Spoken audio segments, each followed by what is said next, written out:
Your brain talks, spark your mind, guide your actions. You've felt it before, the thrill of momentum, the clarity of purpose, the unmistakable buzz when you're on course for something big. And then, almost without warning, you trip over yourself. You miss deadlines, you procrastinate on the final steps, you doubt every decision, or you find yourself tangled in self-criticism so fierce it stops you cold. It isn't incompetence or laziness.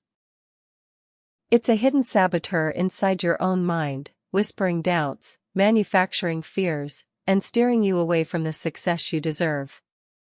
Today, let's uncover why you sabotage your own success, and how you can finally break free and let your true potential shine. It begins with a story, a scene that might feel all too familiar. You're preparing for a major presentation, the kind that could elevate your career. You rehearse your slides, you refine your talking points, you visualize standing confidently before the room. And then, on the eve of the big day, you find yourself binge-watching shows, scrolling mindlessly through social media, searching funny cat videos at 2 a.m. The night passes in fragmented wakefulness. The morning arrives, and instead of standing tall, you're scrambling, coffee in hand, heart pounding with regret. You deliver the presentation. But your mind is foggy, your voice trembles, and you can't shake the feeling that you failed before you even began. Why does this happen? At the root lies a paradox. Deep inside, you crave success, but an even deeper part of you fears it. Success promises growth, and growth triggers change. Change means stepping into unknown territory, where you can no longer rely on the familiar scripts of who you've been. Your brain prefers consistency, it equates the known, even if painful, with safety. So when you edge toward success, your subconscious mind sets up roadblocks to pull you back. Some of these roadblocks are fear-based, fear of rejection, fear of judgment, fear of outshining peers, or fear of being vulnerable. Others are identity-based. Your brain clings to the story you've told yourself, I'm not good enough, I'm the underdog, I'm the reliable one who never takes risks.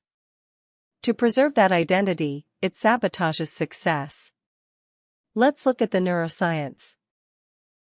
In your brain, the amygdala is the sentinel of emotion, scanning for threats. It doesn't differentiate between physical danger and psychological discomfort. To the amygdala, succeeding, standing out, can feel as threatening as a predator in the wild. Meanwhile, the prefrontal cortex, your seat of planning and decision-making, is still maturing its capacity to regulate those instinctual alarms. The result? Just as you prepare to push forward, your emotional security system kicks in, flooding you with anxiety and prompting avoidance behaviors. You might overprepare and then freeze, you might procrastinate by obsessing over insignificant details, or you might undermine your own confidence by catastrophizing every potential outcome. Recognizing this split between your emotional and rational brain is the first step toward change. When you notice self-sabotage creeping in, pause. Don't judge. Observe. Name the pattern, the familiar knot of anxiety before my big moment. By shining conscious awareness on the process, you weaken its automatic power. It transforms from an unseen force into a known phenomenon you can approach, question, and reframe. Next, let's explore the power of inner narratives, those stories you repeat to yourself on loop. They might sound like, if I really succeed, people will expect more of me, or I don't deserve praise, or simply, I'll mess this up. These narratives become self-fulfilling prophecies. Your brain collects evidence, sometimes skewed, that supports these beliefs, then filters out the evidence that contradicts them. To rewrite your narrative, start by gathering counterexamples. After you finish a project, pause and record 3 things you did well. When someone compliments you, don't deflect, say thank you, then note it down. Over time, you'll build a reservoir of positive evidence that challenges the old limiting stories. Slowly, your brain updates its model of self from not good enough to capable and growing.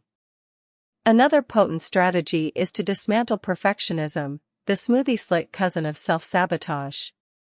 Perfectionism masquerades as high standards but often serves as a shield against failure. When you believe that anything less than perfect is unacceptable, you risk paralysis. The remedy? Adopt a practice mindset instead of a performance mindset. Treat every step as an experiment. Give yourself permission to be bad at first. Write a first draft that's gloriously flawed. Deliver a presentation that doesn't have every single slide tinted in your brand color. See these mistakes not as catastrophes, but as the raw material for learning. With each imperfect attempt, you desensitize your emotional alarm system, showing your brain that discomfort is not only survivable, it's a gateway to mastery. Consider also the role of habits and cues. Self-sabotage often thrives in unstructured environments. You plan to write every morning, but your bed is too tempting. You intend to network, but you don't schedule those calls. To outsmart the saboteur, design your environment for success. Create a dedicated workspace free of distractions. Use time blocking, set your calendar to focus session with no notifications. Anchor new habits to existing routines. After you brush your teeth, write one paragraph. After your morning coffee, draft your outreach email. These small implementation intentions recruit your brain's habit circuits, making positive actions easier than self-sabotage impulses. Let's talk about accountability, not as punishment but as partnership.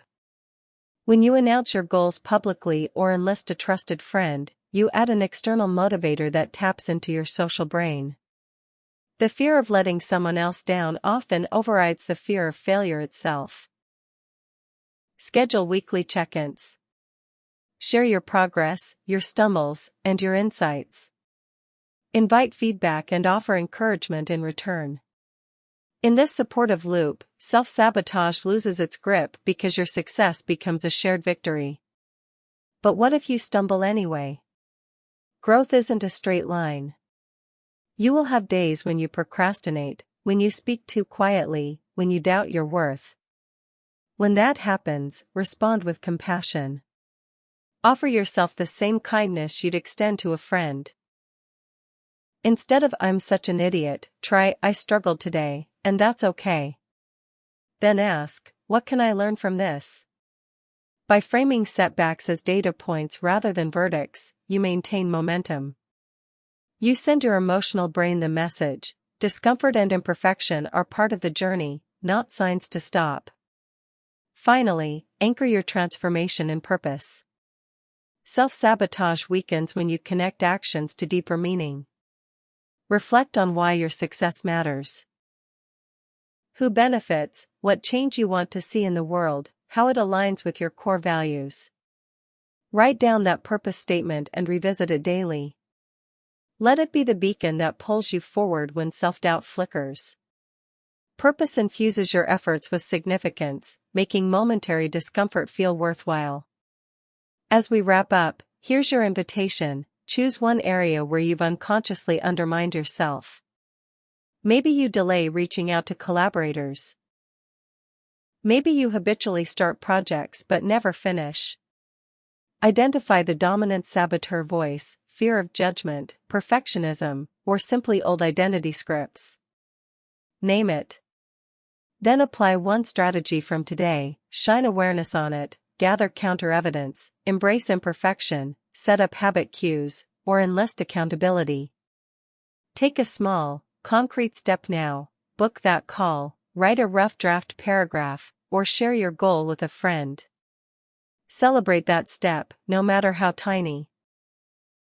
Because true success isn't a destination, it's a series of courageous moments when you choose action over avoidance, purpose over fear, growth over comfort.